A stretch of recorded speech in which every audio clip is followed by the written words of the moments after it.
여호와여, 주께서 나를 살펴보셨으므로 나를 아시나이다. 아멘. 둘러보시면서 서로 인사 좀 나누실까요? 온라인으로 예배드리는 분도 서로 우리 교우들 생각하면서 사랑합니다, 축복합니다 하고 인사합니다.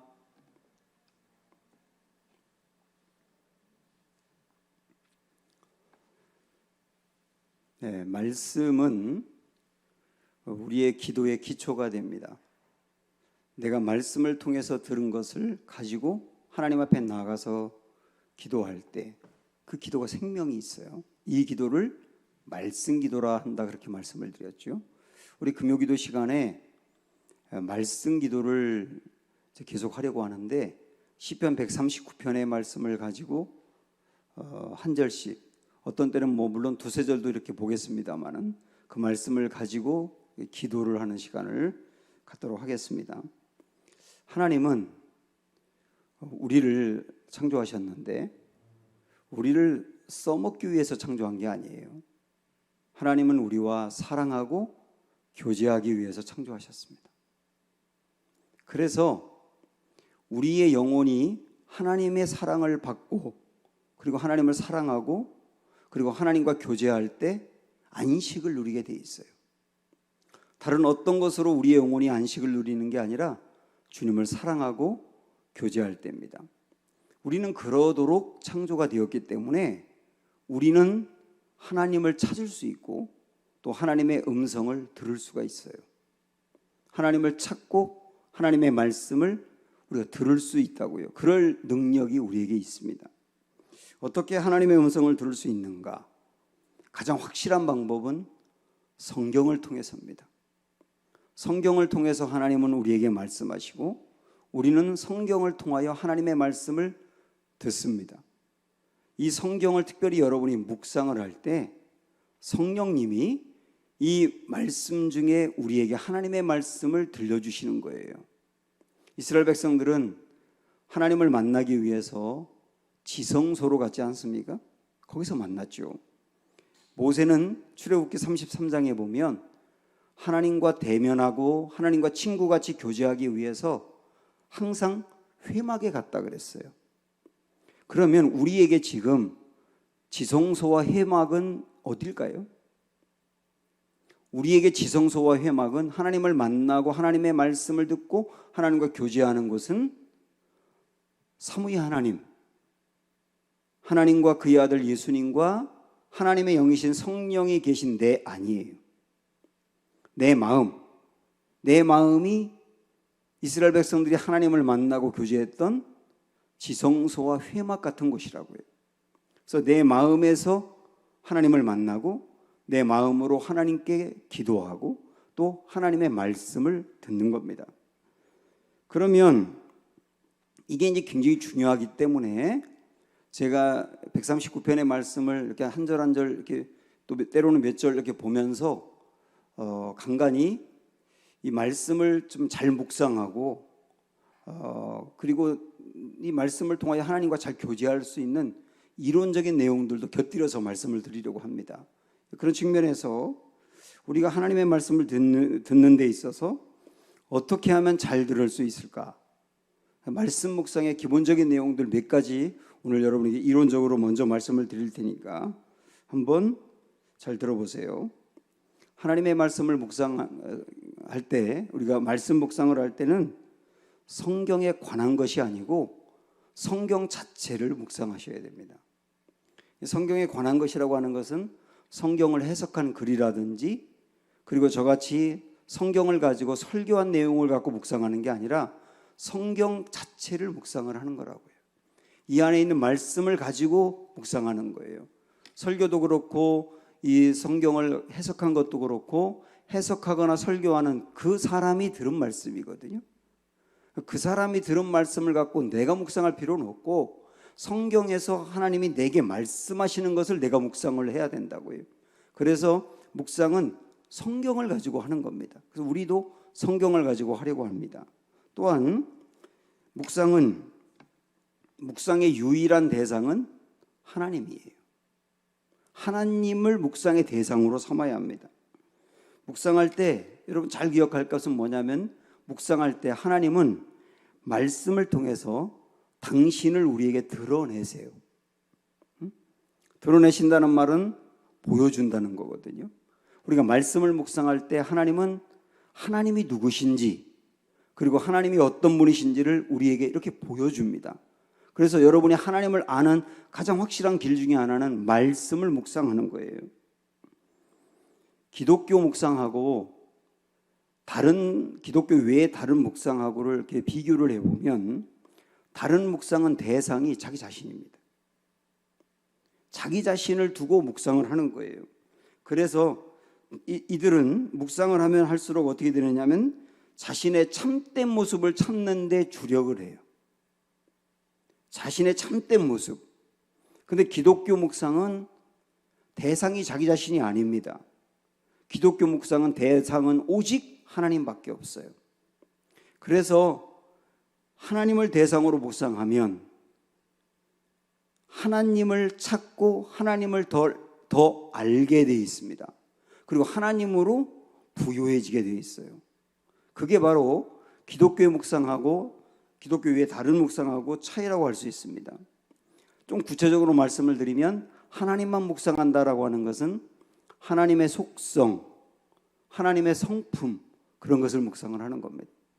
하나님의 창조주이심, 전지전능하심, 그 다음에 어느 곳에나 계신 무소부재하심, 그리고 불변하심, 영원하심, 그 다음에 하나님의 인자하심, 하나님의 거룩하심, 그리고 하나님의 어떤 용서와 용납하심, 하나님의 공의로우심 등등 이런 하나님의 성품을 묵상하는 거예요.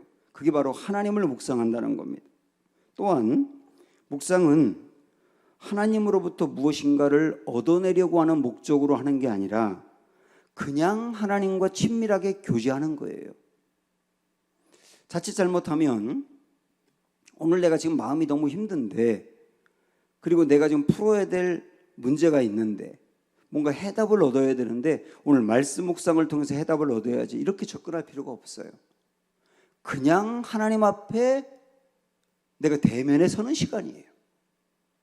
그냥 대면에 서는 거라고요. 그런데 그냥 대면에서 주님의 말씀을 듣다 보면 내가 지금 안고 있는 문제라든지 내 마음의 곤고함이나 괴로움에 대하여 주님은 분명히 말씀을 하신다고요.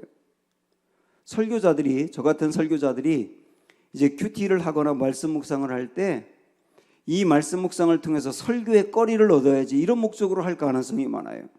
그렇게 할 필요가 없다고요. 그냥 오늘 주님 만나겠다고 하고 말씀 앞에 있는 거예요. 그러면 우리가 하나님을 묵상하기 때문에 하나님에 대해서 부요해집니다, 내가. 그리고 하나님을 알아갑니다. 하나님에 대해서 부요해지고 하나님을 알아가는 것이 나중에는 설교에 좋은 소재가 되는 거예요, 사실은. 그래서 목적을 뭔가 얻어내려고 하는데 두지 말고 그냥 하나님의 말씀 앞에 서서 교제하자 이런 얘기. 제가 이전에 대전에서 강준민 목사님을 만나서 교제한 적이 있거든요. 갑자기 그 목사님이 이제 한국에 오셔가지고 몇몇 이렇게 부부들이 만나서 그냥 목사님과 만나서 식사하자고 그래서 갔어요. 무슨 뭐 목적이 있는 게 아니라 그냥 그분 만나서 대화하려고 갔어요.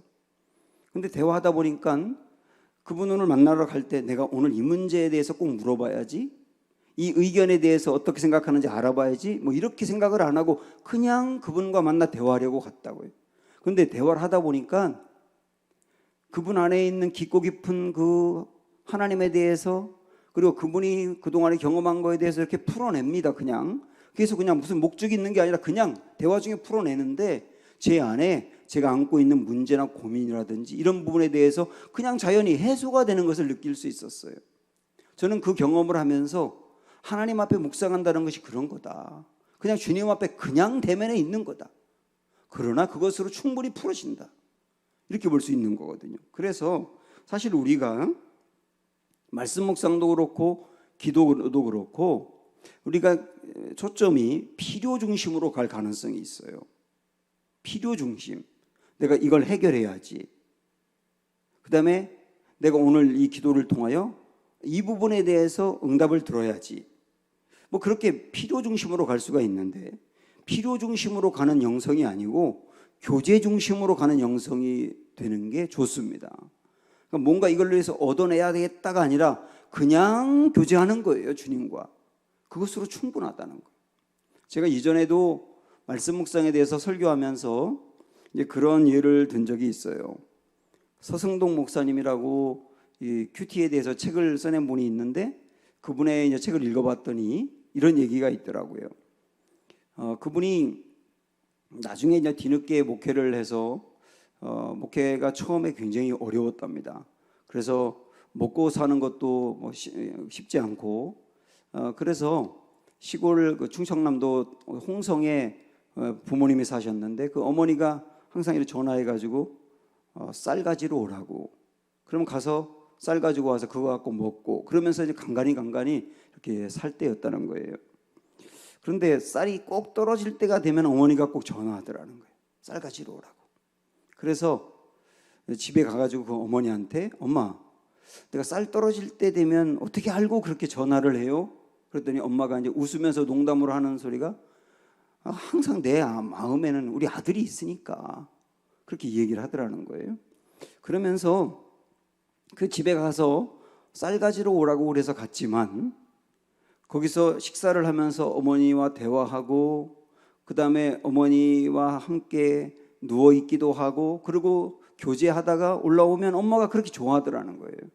그때 깨달았답니다. 만약에 엄마가 아들 쌀 가지러 와 그래가지고 그래서 이제 집에 내려가가지고 목적이 쌀 가지는 거였기 때문에 쌀만 갖고 달랑 올라가면 바보 아니냐는 거예요. 엄마가 쌀 가지러 오라고 하는 것은 쌀을 주겠다는 것보다는 아들과 교제하고 싶다는 거죠. 그래서 아들과 이야기하고 아들의 얼굴도 만져보고 그리고 아들에게 힘도 주고 그러고 싶어서 쌀 가지러 오라고 하는 거 아닙니까? 하나님이 내 마음에 기도하고 싶다는 마음을 불어넣을 때가 있고요.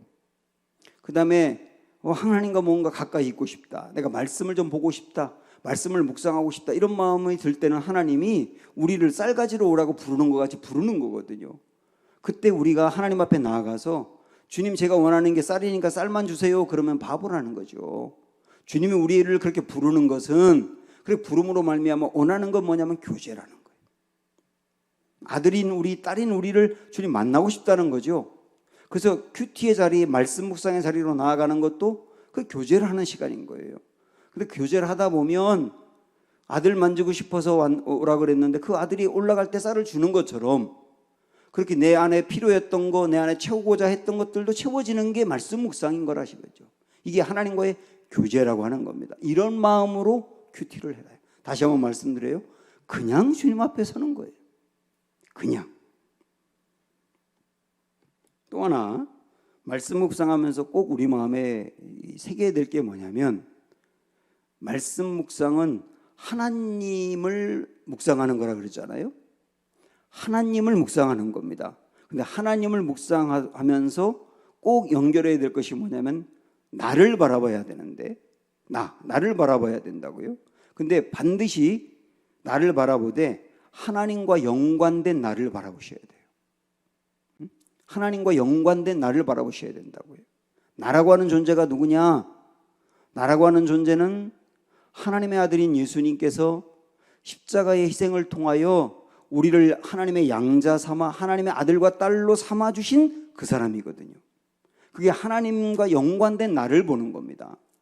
물론 힘들고 어려운 나, 그 다음에 요즘 죄로 인해서 넘어져 있는 나, 그런 나지요, 나도. 그러나 그 부분에 대해서 너무 묵상할 필요가 없고 하나님과 연관된 내가 누구냐 라고 하는데 초점을 두고 묵상을 해야 이 영혼이 살아나는 거예요. 이 영혼이. 그게 살아난다고요. 탕자가 죄를 짓고 아버지 집으로 가야 되겠다. 그러면서 탕자가 이렇게 되뇌었던 게 있죠. 아버지 집으로 가면 내가 이런 말을 해야지. 아버지 지금부터 저는 아들도 아니고요. 이 집의 종으로 삼아주면 그냥 저는 족하겠습니다. 이런 말을 해야지 하고 여러 번 연습도 하잖아요. 그리고 아버지 집으로 딱 갔을 때 그 말을 하려고 하는데 아버지가 그 아들을 와라 껴안으면서 아버지 지금부터는 그때 그 아들의 입을 막으면서 됐어 괜찮아. 너는 내 아들인데. 그러면서 다 풀리잖아요. 내가 아들이구나 여전히. 그러면서 내가 아들이라고 하는 그것 때문에 살아나는 거거든요, 탕자가. 말씀 묵상이라고 하는 것은 하나님 앞에 하나님을 묵상하면서 하나님이 이런 분이군요라고 하는 것을 알고 그 하나님 앞에 있는 내가 하나님의 자녀라고 하는 것을 가지고 묵상하는 거예요. 그럴 때 내가 하나님의 자녀라고 하는 것을 내가 마음으로 묵상하면서 생각하면서 묵상을 하다 보면 나의 정체성이 힘을 얻는 거예요. 흔들리지 않는 거예요. 흔들리는 것 때문에 내가 흔들리지 않아요. 세상에 흔들리는 것들 때문에 우리가 흔들리거든요. 근데 세상에 흔들리는 것 때문에 내가 흔들리지 아니하며 내 마음이 바른 정체성 안에서 굳건해진다고요. 그래서 결국은 하나님을 묵상하지만 결국 내 안에 정체성이 바로 세워지며 내가 굳건해지는 시간이 말씀 묵상이다. 꼭 기억하세요. 나를 바라보지만 하나님과 연관된 나를 바라봐라 하는 거거든요. 하나만 더 말씀을 드리면 내가 하나님을 묵상하면서 말씀을 묵상할 때 우리가 의식해야 될 것이 뭐냐면 하나님도 나를 보고 계신다는 생각을 해야 됩니다. 내가 말씀 묵상하는 그 시간에 하나님도 나를 보고 계십니다. 우리가 이걸 알지 않습니까? 내가 하나님을 만나기 원하는 것보다 하나님이 나를 훨씬 더 만나기 원하신다. 그래서 내가 하나님을 만나기 위해서 말씀 묵상을 한다는 것은 하나님 앞에 서는 것인데 하나님 앞에 서 있는 그 시간에 하나님은 좋아서 우리를 유심히 보고 있는 거예요. 그래서 하나님이 지금 나를 보고 계신다. 말씀 묵상하는 나를 보고 계신다라고 하는 것을 알아야 되는 겁니다. 나를 보고 계신다라고 하는 것을 의식하면서 묵상할 때 여러분 이 생각을 한번 해보십시오. 예수님이 베드로를 만나서 베드로에게 원래 베드로의 이름이 시몬이었지 않습니까? 시몬이었던 베드로에게 원래 시몬이었던 사람에게 너 이제 시몬이라고 하지 말고 베드로라고 할 거야 이렇게 말씀하셨잖아요. 시몬이라고 하는 뜻은 갈대입니다. 갈대, 흔들린다는 거예요. 그런데 베드로라고 하는 뜻은 정반대로 반석입니다. 굳건하다는 거거든요. 그래서 베드로와 시몬은 정반대 개념이에요. 그 주님은 베드로를 만나고 시몬이라는 이름보다 베드로라고 불러주었어요.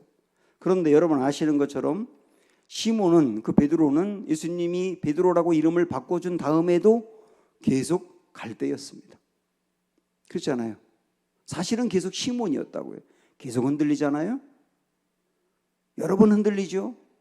주님 바라보다가 물에 빠지기도 하고 뭔가 굉장히 결심을 했다가 배반하기도 하고 아주 갈대였다고요. 그러나 그가 갈대여도 주님은 계속 그 사람을 베드로라고 불러주신 거예요. 이것은 그 사람이 갈대지만 그러나 베드로로 결국은 삼아주겠다는 주님의 마음이에요. 그 눈으로 우리를 바라본다는 거. 그 눈으로 우리를 바라본다는 거. 우리도 시몬처럼 갈대지만 그러나 우리를 바라보시는 주님의 시선은 여전히 베드로라고 하는 거. 그래서 굳건하게 다시 일어서고 반석같이 세워질 우리를 바라보고 있다는 것. 그 시선을 생각하면서 묵상을 해야 한다라고 하는 것. 여러분 이걸 여러 가지를 잘 한번 기억을 해보시면서 묵상을 하면 굉장히 좋습니다.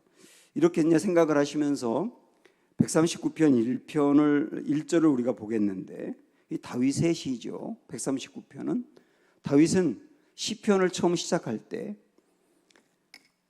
말씀 묵상의 중요한 것을 강조를 했습니다. 여러분 시편 1편 뭐 다 아시지만 잠깐 한번 보십시오. 이렇게 시작을 했죠. 복 있는 사람은 악인들의 꾀를 따르지 아니하며 죄인들의 길에 서지 아니하며 오만한 자들의 자리에 앉지 아니하고 그다음 뭐라고 그랬어요?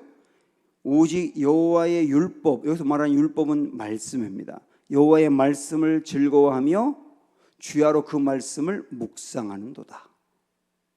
시편 1편은 하나님의 말씀 묵상으로 시작하는 사실은 시라고 해요. 그렇게 하나님의 말씀을 묵상하고 하나님을 묵상할 때 시냇가에 심은 나무같이 된다는 겁니다. 시냇가에 심은 나무가 나날이 푸르른 것처럼 생생한 것처럼 하나님의 말씀을 늘 묵상하며 사는 사람은 그렇게 영적으로 푸르를 수 있다라고 하는 것을 고백하면서 시작하는 게 시편이라고요. 그렇게 시작한 시편이 139편에 오면 거기서 1절에 이제 이렇게 이어지고 있습니다. 1절 한번 오늘 139편으로 오셔서 봅니다. 우리 금요기도회 때 이제 139편을 저와 여러분이 쭉 한 절, 두 절, 세 절 이렇게 읽어 나갈 텐데 139편 맨 마지막에 끝났을 때 24절까지 가면 139편을 암송했을 겁니다. 여러분들이 암송을 하려고 안 해도 암송을 하게 될 거예요. 자, 그래서 그런 생각을 가지면서 1절을 한번 보시면 시작. 여호와여 주께서 나를 살펴보셨으므로 나를 아시나이다. 자, 이것을 우리가 곱씹어 보는 겁니다.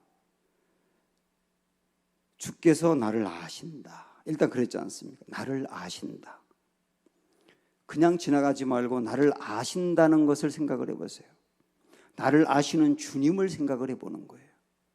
나를 아시는 그 주님은 나를 어떤 모습으로 바라볼지를 생각을 하는 거예요. 그리고 그 주님이 뭐라고 말씀하시는지를 듣고 싶어 하는 겁니다. 이렇게 생각하는 게 묵상인데요. 주님이 나를 아신다라고 이제 지금 말씀하고 있는데, 여러분 이런 생각을 한번 해보실까요? 만약에 어떤 사람이 내가 스마트폰으로 누군가에게 카톡을 보내는 내용이라든지 인터넷 뱅킹으로 은행에서 계좌를 갖고 이용을 한 거라든지 그걸 다 보고 있다고 한번 생각을 해보세요. 얼마나 무섭고 두렵고 걱정이 되겠어요. 누군가가 나를 보고 있고 안다고 생각할 때 굉장히 두렵지 않습니까? 그런데 139편에서 다윗은 시작부터 하나님이 나를 아신다 이렇게 출발했고 계속 그 다음에 이것도 알고 저것도 알고 이것도 알고 다 안다고 했는데, 그러나 하나님의 나를 안다고 하면서 다윗의 그 마음은 전혀 두려운 게 아니라 감사와 희열이 넘쳐요. 하나님의 나를 알아. 그게 감사와 희열이라고요. 하나님의 나를 안다고 하는 게 두려움이 아니라 감사와 기쁨이라고요. 왜 그러느냐면 하나님은 나를 다 아는데 어떤 사람이 내 스마트폰을 보면서 내 은행 계좌를 그 사람이 이용할 수도 있고 내가 카톡 보낸 내용을 갖고 나를 협박할 수도 있고, 그런데 그렇게 나를 보고 아는 게 아니라 우리 주님은 말이죠, 나를 악용하려고 아는 것도 아니고 나를 이용하려고 아는 것도 아니라 나를 꾸지람을 하려고 아는 것이 아니라 세상이 줄 수 없는 그 온전한 사랑을 베풀기 위해서 나를 안다고 하는 것. 그래서 나를 안다고 하는 것을 다윗은 느꼈기 때문에, 그래서 이 나를 안다고 하는 게 그렇게 감사요 희열이었던 겁니다. 여러분도 여기서 주님이 나를 안다고 하는 것을 그런 느낌으로 보셔야 돼요. 하나님 나를 안다는 것을. 근데 어느 정도로 안다 그랬냐면 나를 살펴보셨으므로 안다 그랬어요. 예전 성경에서는 나를 감찰하셨다고 표현하고 있습니다. 감찰했다고 하는 것은 예를 들어서 이런 겁니다. 여러분의 자녀가 유치원에서 발표회를 한다 그러면 우리 아이를 포함해서 한 8명의 아이가 나와서 춤을 춰요. 그러면 엄마와 아빠가 그 아이들을 8명을 쳐다봅니까? 아니죠. 한 아이만 쳐다보죠. 8명 볼 이유가 없어요. 한 아이만 보면 되는 거예요. 그냥 집중해서.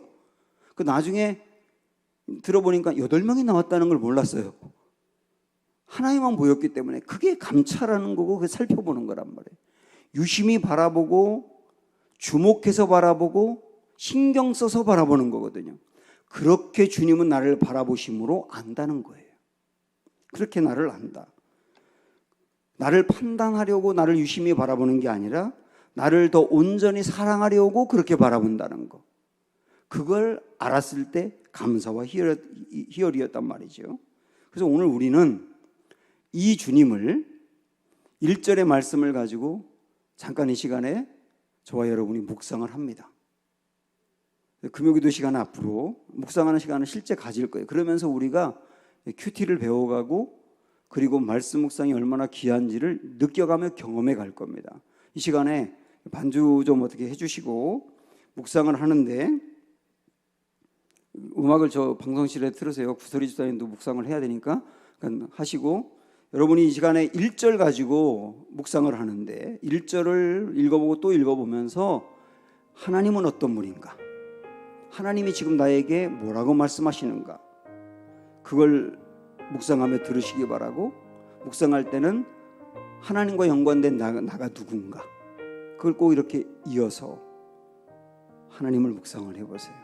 주님이 이 시간에 여러분에게 말씀하실 겁니다. 시간 잠깐 그렇게 해보시기 바랍니다.